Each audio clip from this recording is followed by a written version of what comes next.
कभी इस बारे में सोचा है कि हम अक्सर अपनी आज की छोटी छोटी खुशियों के लिए अपना पूरा फ्यूचर दांव पर क्यों लगा देते हैं? यस। कुछ ऐसा है जैसे मान लीजिए एक भूखी मछली को कांटे में लगा मांस का टुकड़ा तो दिखता है, लेकिन वो नुकीला कांटा नहीं दिखता जो उसकी जान लेने वाला है। हम सब भी कहीं ना कहीं उस मछली की तरह ही है ना? बिल्कुल है। और मजे की बात यह है कि हमें पता भी होता है कि कांटा वहां है, लेकिन उस पल की भूख, वो चाहत, वो इतनी हावी हो जाती है कि हम जानबूझकर उसे नजरअंदाज कर देते हैं। हाँ, और आज हम एक जासूस की तरह इंसान के दिमाग के उसी ब्लाइंड स्पॉट की तहकीकात करेंगे, वो चीज जो हमसे हमारे ही भविष्य के खिलाफ साजिश करवाती है। रॉबर्ट ग्रीन इसे अपनी किताब में कहते हैं अदूरदर्शिता का कानून, the law of short sightedness. हाँ, हमने जो भी रिसर्च पढ़ी उसमें एक बात बिल्कुल साफ थी। क्या? कि हम एक ऐसी प्रजाति हैं जो अक्सर वही देखती है जो बस नाक के ठीक सामने है। तो आज का हमारा मिशन एक तरह से उस नजर को विकसित करना है जिसे हम टाइम ट्रैवलर का नजरिया कह सकते हैं। Time travellers perspective. हाँ, मतलब सिर्फ कल का नहीं, बल्कि आने वाले 10-20 साल आगे का सोचकर आज फैसले लेना। ये समझना कि कैसे आज के छोटे छोटे फैसले मिलकर हमारे आने वाले कल की पूरी कहानी लिखते हैं। चलिए तो इस पहेली को सुलझाना शुरू करते हैं। सबसे पहले तो ये समझना होगा कि ये कोई हमारी कमी नहीं है, बल्कि हमारे दिमाग की बनावट ही कुछ ऐसी है। सही बात है। लाखों साल पहले जंगल में जब कोई जंगली जानवर सामने आता था तो हमारे पूर्वजों के पास सोचने का वक्त नहीं होता था। बिल्कुल नहीं, उन्हें तुरंत रिएक्ट करना होता था, लड़ो या भागो। उस माहौल में यही दिमागी बनावट जिंदा रहने की गारंटी थी। लेकिन आज की मॉडर्न दुनिया में, हाँ, आज की दुनिया में जहां असली शेर कम और करियर, रिश्ते और फाइनेंस के मेटाफोरिकल शेर ज्यादा हैं, हमारी यही खूबी हमारी सबसे बड़ी कमजोरी बन गई है। और रॉबर्ट ग्रीन इसे एनिमल अर्ज कहते हैं। वो पार्श्विक प्रवृत्तियां जो हमें सिर्फ अभी में जीना सिखाती है। हम आज के तनाव, आज की भावनाओं के शोर में इतने डूब जाते हैं कि ये भूल ही जाते हैं कि हमारे हर छोटे बड़े काम का एक दूरगामी परिणाम होता है। और यही पर सोच के दो अलग अलग तरीकों का जन्म होता है ना? टैक्टिकल सोच और स्ट्रेटेजिक सोच। हाँ, और ये फर्क समझना बहुत जरूरी है।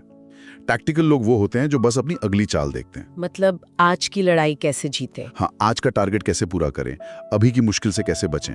उनकी नजर सिर्फ शतरंज के बोर्ड पर अपने अगले कदम पर होती है। लेकिन जो लोग स्ट्रेटेजिक होते हैं, हाँ, वो पूरी बिसात देखते हैं। वो ये सोचते हैं कि इस एक चाल का 5 चाल बाद क्या असर होगा। वो ये नहीं देखते कि आज क्या मिल रहा है, बल्कि ये देखते हैं कि 10 साल बाद उनकी कंपनी, उनका करियर या उनके रिश्ते कहाँ खड़े होंगे। तो ये किसी भी समस्या को एक कॉन्टेक्स्ट में देखने की कला हुई। बिल्कुल। जब आप किसी प्रॉब्लम को दूर से और गहराई से देखते हैं तो वो छोटी लगने लगती है, लेकिन जब आप उसे बस आज की नजर से देखते हैं तो वो एक पहाड़ जैसी लगती है और हम डर या लालच में गलत फैसले कर बैठते हैं। लेकिन क्या इसमें खतरा नहीं है? मतलब अगर कोई हमेशा 10 साल आगे का ही सोचे तो क्या वो आज के जरूरी मौकों को खो नहीं देगा? मेरा मतलब है, स्ट्रेटेजी और सिर्फ ख्याली पुलाव पकाने में क्या फर्क है? बहुत अच्छा सवाल है और इसका जवाब है संतुलन में। स्ट्रेटेजी का मतलब आज को नजरअंदाज करना नहीं है, अच्छा, बल्कि आज के फैसलों को भविष्य के लक्ष्य के साथ जोड़ना है। एक अच्छा जनरल जानता है कि आज की छोटी लड़ाई जीतना जरूरी है, लेकिन तभी तक जब तक वो बड़ी जंग जीतने की उसकी योजना का हिस्सा हो। और ख्याली पुलाव? ख्याली पुलाव वो है जहां कोई योजना नहीं है, सिर्फ एक सपना है। स्ट्रेटेजी वो है जहां उस सपने तक पहुंचने का एक नक्शा है, जिसमें आज के कदम भी शामिल हैं। ये तो हुई थ्योरी की बात, लेकिन असल जिंदगी में ये चीजें कैसे दिखती हैं? हमारे पास कुछ बहुत ही जबरदस्त उदाहरण है। सबसे पहले बात करते हैं 1720 के साउथ सी बबल की।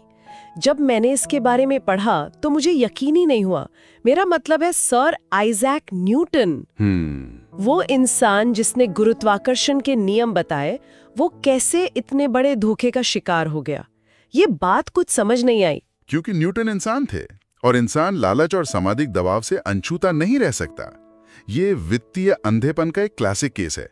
साउथ सी कंपनी के पास असल में कोई बड़ा बिजनेस मॉडल था ही नहीं, सिर्फ हवा में वादे थे। पर सब पैसा लगा रहे थे। हाँ, और रातों रात अमीर बन रहे थे। और मजे की बात तो ये है कि न्यूटन ने शुरू में पैसा लगाकर अच्छा मुनाफा कमाया और बाजार से बाहर निकल गए। वो सेफ थे। फिर गड़बड़ कहाँ हुई? गड़बड़ तब हुई जब वो बाहर बैठकर अपने दोस्तों और पड़ोसियों को बेतहाशा पैसा कमाते हुए देखने लगे। वो खुद को रोक नहीं पाए। उनके अंदर का वो डर कि मैं इस दौड़ में पीछे रह जाऊंगा, जिसे आज हम फोमो कहते हैं, फियर ऑफ मिसिंग आउट, बिल्कुल, वो उनके विवेक पर हावी हो गया।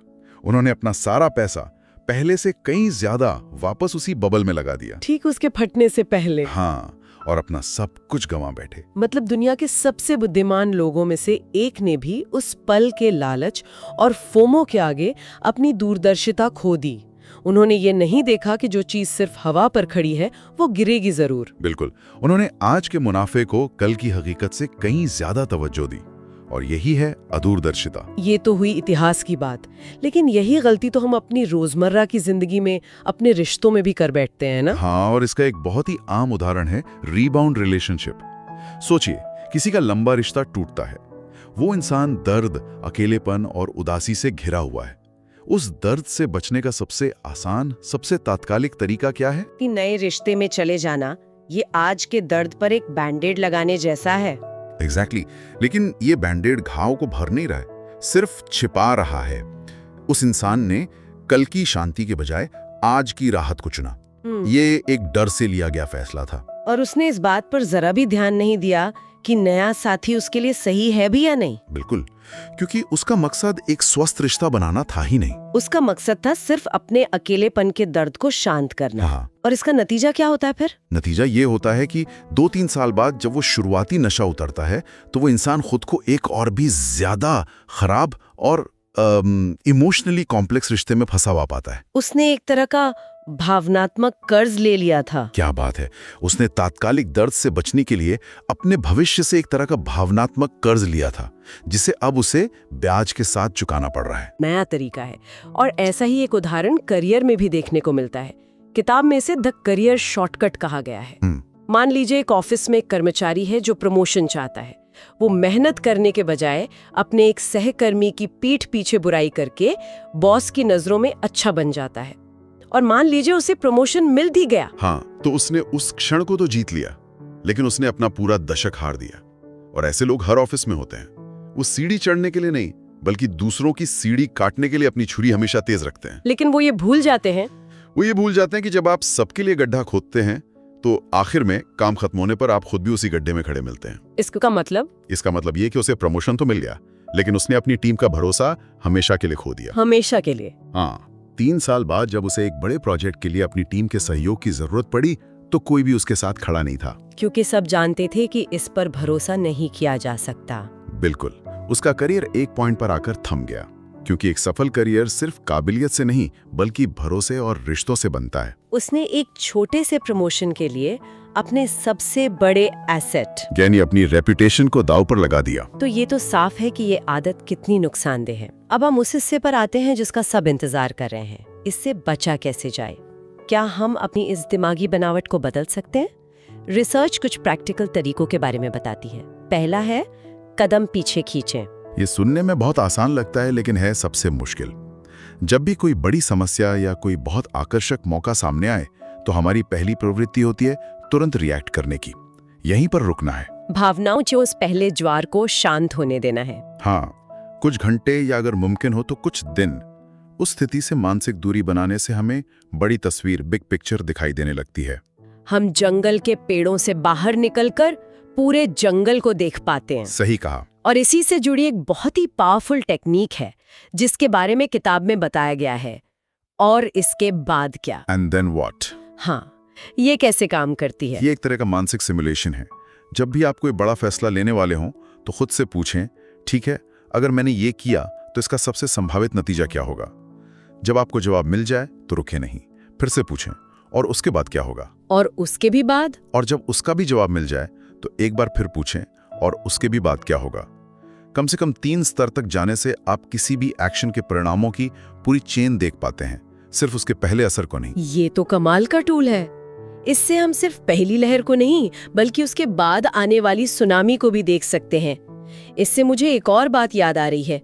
रिसर्च इस बात पर भी जोर देती है कि हम अपने अतीत और भविष्य को बेहतर तरीके से जोड़ें। बिल्कुल, क्योंकि इंसान का लालच, डर और मूर्खता का पैटर्न वो कभी नहीं बदलता। इतिहास खुद को दोहराता है हमेशा। चाहे वो 1720 का साउथ सी बबल हो, 2008 का फाइनेंशियल क्राइसिस हो, या आज का कोई क्रिप्टो क्रैश, पैटर्न लगभग वही रहता है। और जो लोग इतिहास से सीखते हैं वो भविष्य को बेहतर तरीके से देख पाते हैं। वो जानते हैं कि इस बार सब कुछ अलग है। ये दुनिया के सबसे महंगे शब्द हैं। और शायद इन सब में सबसे जरूरी, लेकिन आज की इंस्टेंट ग्रेटिफिकेशन वाली दुनिया में सबसे मुश्किल चीज, वो है धैर्य का अभ्यास करना। हाँ, और यहाँ धैर्य का मतलब सिर्फ हाथ पर हाथ धरकर इंतजार करना नहीं है। तो फिर क्या है? धैर्य एक सक्रिय रणनीति है। It's an active strategy. ये समय को अपना सबसे बड़ा हथियार बनाने की कला है। जो इंसान सही मौके के लिए रुक सकता है, सोच सकता है और भावनाओं के उबाल में बहता नहीं, वो हमेशा उस इंसान पर भारी पड़ेगा जो जल्दबाजी में फैसले लेता है। मतलब समय अदूरदर्शी लोगों का दुश्मन है? सबसे बड़ा दुश्मन, क्योंकि वो उनके फैसलों की असलियत सामने ले आता है। लेकिन दूरदर्शी लोगों का सबसे अच्छा दोस्त है, क्योंकि वो उनके सब्र का मीठा फल देता है। तो असल में दूरदर्शिता कोई जादू नहीं है, ये बस अपने ही भविष्य के आप के साथ एक सौदा करना है। आज का छोटा सा आराम या फायदा उस भविष्य के आप से उधार लिया जा रहा है, और उसे ब्याज के साथ चुकाना ही पड़ेगा। और हमारी चर्चा का सार भी इसी बात में छिपा है। किताब की एक लाइन है, अज्ञानता वो नहीं है जो आप नहीं जानते, बल्कि वो है जिसे आप आज के फायदे के लिए जानबूझकर अनदेखा कर रहे हैं। क्या खूब कहा है। और इसी से जुड़ा एक आखिरी विचार ये है कि भीड़ हमेशा छोटी सोच रखेगी। वो हमेशा अभी और तुरंत के नारों के पीछे भागेगी। तो असली चुनौती उस भीड़ से अलग सोचने की है। हाँ, अपनी नजरों को सामने की धूल पर नहीं, बल्कि दूर क्षितिज यानी होराइजन पर रखने की है। जो लोग केवल आज में जीते हैं, वे समय के शिकार बन जाते हैं। और जो भविष्य की योजना बनाकर आज काम करते हैं, वे समय के स्वामी बन जाते हैं। समय ना शिकार बनने के बजाय समय का स्वामी बने, ये एक बहुत गहरा विचार है।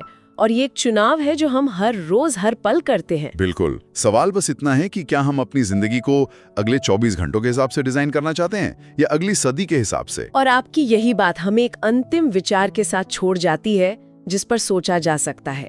अगर आज लिया गया हर छोटा बड़ा फैसला आने वाली सदी के लिए एक विरासत, एक लेगेसी बना रहा है, न सिर्फ दुनिया के लिए बल्कि आपके अपने भविष्य के लिए, तो आज के फैसलों में क्या बदलाव आएगा?